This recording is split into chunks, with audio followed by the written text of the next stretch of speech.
Hello guys, आप सबका स्वागत है हमारे यूट्यूब चैनल उदय एजुकेशन एकेडमी पर। तो आज हम आप सबको क्लास 10th का चैप्टर 1 जिसका नाम है वास्तविक संख्या, यानी कि इसको इंग्लिश में रियल नंबर कहते हैं, आज हम उसको शुरू करने वाले हैं। तो ये हमारा क्लास 10th मैथ का फर्स्ट चैप्टर है। आज हम इसके इंट्रोडक्शन के बारे में जानेंगे, फिर उसके बाद एक्सरसाइज करेंगे। ठीक है, तो आज हम इसके इंट्रोडक्शन को बहुत ईजिली तरीके से पढ़ेंगे और बहुत कॉन्सेप्ट के साथ समझेंगे। ओके, तो चलिए दोस्तों हम शुरू करते हैं वीडियो को।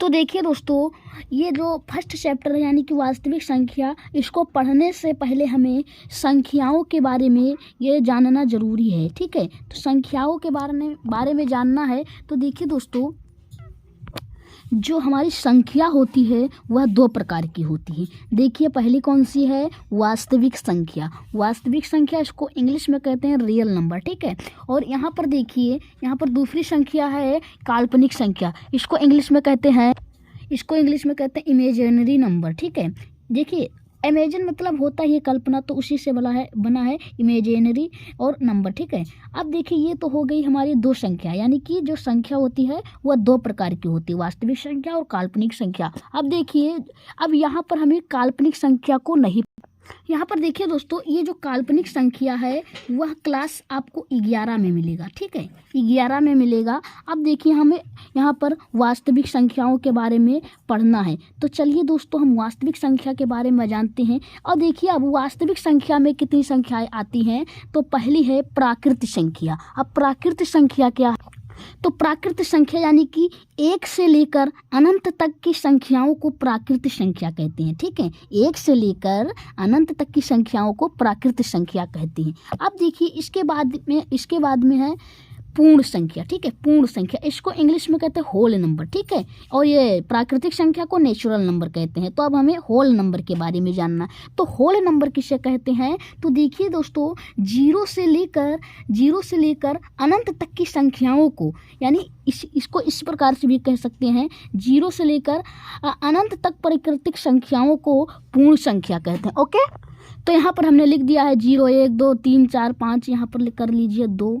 ठीक है, यहाँ पर 2 कर लीजिए।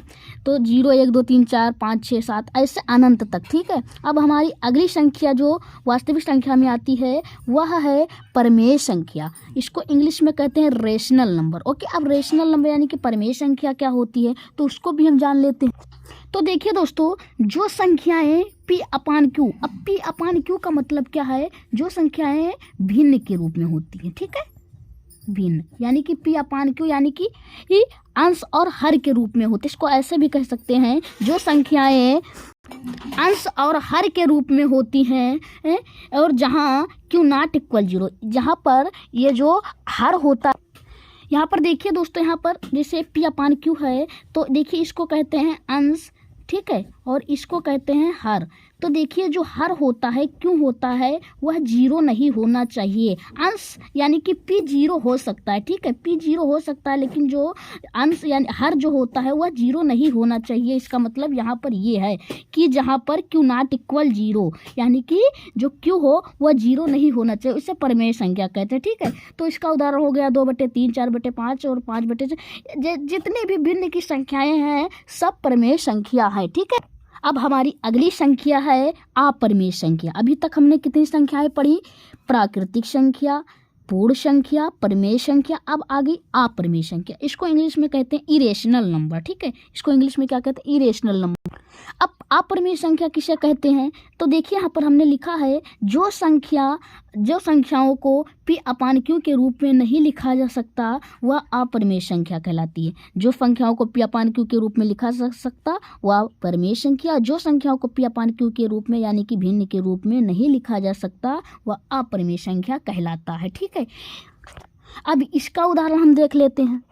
इसका उदाहरण है जैसे कि √3, √2, √5। इन संख्याओं को हम, ऐसे कई संख्या है, तो इन संख्याओं को हम P अपान Q के रूप में नहीं लिख सकते। ओके, ये आपके 9th में भी इंट्रोडक्शन काम आएगा, तो आप लोग इसे पूरा देखिए। ठीक है, और ध्यान से समझिए एक एक बात। तो अपरमेय संख्या क्या है? जो संख्याओं को P अपान Q के रूप में नहीं लिखा जा सकता वह अपरमेय संख्या कहलाता है। ठीक है, अब देखते हैं हम अपने अगली संख्या को। अब हमारी अगली संख्या है यानी कि पूर्णांक। तो तो पूर्णांक इसको इंग्लिश में कहते हैं इंटेजर, ठीक है। अब देखिए पूर्णांक क्या है, देखिए यहाँ पर हमने लिखा है धनात्मक संख्या, ऋणात्मक संख्या और शून्य से मिलकर बनी संख्याओं को पूर्णांक कहते हैं, ठीक है। यानी कि उसमें धनात्मक संख्या और ऋणात्मक और शून्य से मिलकर बनी संख्याओं को हम पूर्णांक कहते हैं, ठीक है। अब हम अगली संख्या अपनी देखते हैं। देखिए यहाँ पर हमारा है अभाज्य संख्या, इसको इंग्लिश में कहते हैं प्राइम नंबर, ठीक है। अब प्राइम नंबर यानी कि अभाज्य संख्या क्या है, तो यहाँ देखिए अभाज्य संख्या के बारे में हमने लिखा है ऐसी संख्या जो किसी और से विभाजित ना हो, केवल अपने आप से हो, ठीक है। यहाँ पर हम उसके उदाहरण बताते हैं अभी। इसका उदाहरण जैसे कि 3, ये जो 3 है यह किसी और संख्या से नहीं कटेगी। देखिए ये केवल खुद से कटेगी, 3 एक कम 3, ठीक है। ये केवल अपने आप से ही कट सकती है। ऐसे 2 अपने आप से ही कट सकती है, ठीक है। तो इसी को हम अभाज्य संख्या कहते हैं। जैसे कि 5 को किसी गिनती से मतलब किसी के पहाड़ा से नहीं कट सकती, तो ये अपने आप से ही कट सकती, तो इसी को हम अभाज्य संख्या कहते हैं, ओके। अब हमारी अगली संख्या है जो कि है इस मतलब इंट्रोडक्शन की लास्ट संख्या है, उसका नाम है भाज्य संख्या, ठीक है। अब देखिए अब भाज्य संख्या क्या होती है। अब देखिए भाज्य संख्या जो संख्या स्वयं व किसी और संख्या से विभाजित हो जाए वह भाज्य संख्या कहलाती है। इस परिभाषा का मतलब समझिए, यह क्या कह रहा है, जो संख्या स्वयं व किसी और संख्या से विभाजित हो जाए, यदि कोई संख्या है वह स्वयं व और किसी संख्या से विभाजित हो जाए तो वह संख्या भाज्य संख्या कहलाती है, ओके। अब इसका हम उदाहरण देख लेते हैं। जैसे यहाँ हमने लिखा 6, तो देखिए ये जो 6 है वह 6 से भी विभाजित हो जाएगी, और देखिए ये जो 6 है वह 2 से भी विभाजित हो जाएगी, ठीक है। और ये जो 6 है यह 3 से भी विभाजित हो जाएगी, ठीक है। तो यहाँ पर देखिए ये मतलब अपने आप से भी विभाजित हो गई और ये किसी और अन्य संख्याओं से विभाजित हो गई, ठीक है। अन्य संख्या, ठीक है, अन्य संख्या। और यहाँ पर स्वयं, ठीक है, ये किसी दूसरी संख्या से भी विभाजित हो सकती है और स्वयं से, ठीक। इसी को हम भाज्य संख्या कहते हैं। आई होप आप लोग समझ गए होंगे। अब हमारे चैप्टर का मेन टॉपिक है जिसका नाम है यूक्लिड विभाजन परिमेयिका। यही से पूरा चैप्टर यानी कि वास्तविक संख्या इसी पर आधारित है, ठीक है। अब देखिए यूक्लिड विभाजन परिमेयिका क्या है, यह बहुत महत्वपूर्ण है, कॉम्पिटिटिव एग्जाम में भी पूछी जाती है, ठीक है। यूक्लिड विभाजन परिमेयिका जानने से पहले हम कुछ आपको और बताएंगे। मान लीजिए कि ये कोई संख्या है, इसको आपको 2 से भाग देना है, ठीक है। तो यहाँ पर हम अगर 2 से भाग देंगे तो ये 3 बार में कटेगा। अगर 4 बार में ले जाएंगे तो ये ज़्यादा हो जाएगा, तो इसलिए हम 3 बार में ले जाएंगे। तो यहाँ पर हो जाएगा 6, ठीक है। और यहाँ पर अब कितना बच जाएगा, 1। तो देखिए दोस्तों इससे पहले हम इसके बारे में जान लेते हैं। तो देखिए दोस्तों इसको हम कहते हैं भाजक, ठीक है, भाजक। और इसको कहते हैं भागफल, क्या कहते हैं, भागफल। और इसको कहते हैं भाज्य, ठीक है। और इसको कहते हैं शेषफल। तो आप लोग ये पिछली कक्षाओं में भी पढ़े होंगे, ठीक है, बेसिक है ये, आप लोग सब लोग जानते होंगे। तो देखिए दोस्तों बस यही है यूक्लिड विभाजन परिमेयिका। अब इसमें थोड़ा मॉडिफाई कर दिया गया है। अब देखिए यहाँ पर ये जो यहाँ पर भाज्य होता है इसको इसमें ये से प्रदर्शित करती हैं, और जो इसमें भाजक होता है इसको बी से प्रदर्शित करते हैं, ठीक है। और यहाँ पर जो भागफल होता है इसको क्यों से दर्शाते हैं, और ये जो शेषफल होता है इसको आर से दर्शाते हैं, ठीक है। अब ये तो हुई बेसिक बात, ठीक है। आप लोग जान गए इसको भाजक को बी से, भाज्य को ये से, भागफल को क्यू से, शेषफल को आर से। अब आपको समझने में आसानी होगी।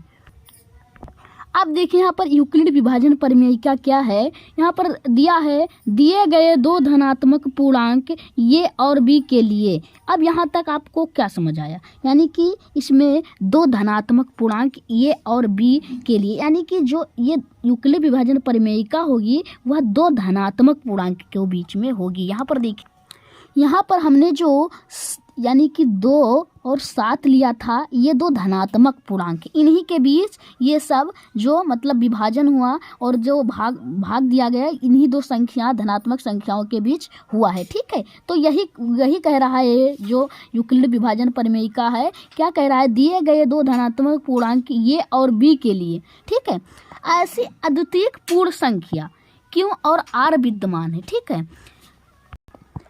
यानी कि ऐसी अद्वितीय पूर्ण संख्या क्यू और आर, अभी हमने जो मतलब ये जो 2 धनात्मक पूर्णांक ए और बी होंगे, इसमें ऐसी अद्वितीय पूर्ण संख्या क्यू और आर विद्यमान होगी, वही जो हमने भी भाग करके बताया था आप लोगों को। यानी कि इसमें 2 पूर्ण संख्याओं के बीच होगा, मतलब 2 धनात्मक पूर्णांक होंगे। ठीक है, 2 धनात्मक पूर्णांक होंगे, उन्हीं से ये सब मतलब भाग होगा। ठीक है, अब देखिए अब आगे क्या कह रहा है, विद्यमान होंगे कि ये बराबर बी क्यू प्लस आर। अब यहाँ पर हमने क्या बताया था, ये क्या है, इसमें भाज्य है, बी क्या है भाजक, क्यू क्या है भागफल और आर क्या है शेषफल। ठीक है, तो वही कह रहा है कि अगर हमको देखिए यहाँ पर क्या है, ये बराबर बी क्यू प्लस आर, तो फिर देखिए और यहाँ पर लिख लीजिए, जहाँ पर ये जो शेषफल होगा या तो 0 से 0 होगा या तो 0 से बड़ा होगा। ठीक है, ये जो शेषफल होगा या तो 0 होगा या तो 0 के बराबर होगा या तो 0 से बड़ा होगा, लेकिन यहाँ पर b से छोटा होगा। b मतलब होता है भाजक से छोटा होगा। कौन, ये शेषफल है, ये जो शेषफल है या तो 0 होगा या तो 0 से बड़ा होगा, लेकिन जो वो भाजक से छोटा होगा। ठीक है, यहाँ पर हमने साइन भी लगा दिया है, ये है। ठीक है, यहाँ पर क्या कह रहा है, या तो जो शेषफल होगा या 0 होगा या 0 से बड़ा होगा, लेकिन ये जो भाजक से यानी कि b से छोटा होगा। ठीक है, यहाँ पर हमने हिंदी में भी लिख दिया है। यहाँ पर देखिए आप लोग पढ़ते आ रहे हैं, भाज्य बराबर भाजक गुणे भागफल प्लस शेषफल। बस यही है यूक्लिड विभाजन प्रमेय का। यहाँ पर हमने इसका मतलब जो मतलब इसका जो साइन है वो लिख दिया, तो उसके जगह पर हमने ये लिख दिया। ठीक है, ये बराबर बी क्यू प्लस आर, तो यही कह रहा है, ये का मतलब भाज्य, बी का मतलब भाजक, क्यू का मतलब भागफल, आर का मतलब शेषफल। ओके, यही कह रहा है, यानी कि यूक्लिड विभाजन प्रमेय का। आई होप आप लोग समझ गए होंगे। यहाँ पर भी हमने भी लिख दिया है, भाजक को b से प्रदर्शित करते हैं, भाज्य को ये से, भागफल को q से, शेषफल को r से। यहाँ पर भाजक b, भाज्य ये, भागफल q और शेषफल r। आई होप आप लोग पूरा समझ गए होंगे। तो अब मिलते हैं हम अगले वीडियो में एक्सरसाइज के साथ। तो आज के लिए बस इतना ही मिलते हैं हम अगले वीडियो में। धन्यवाद।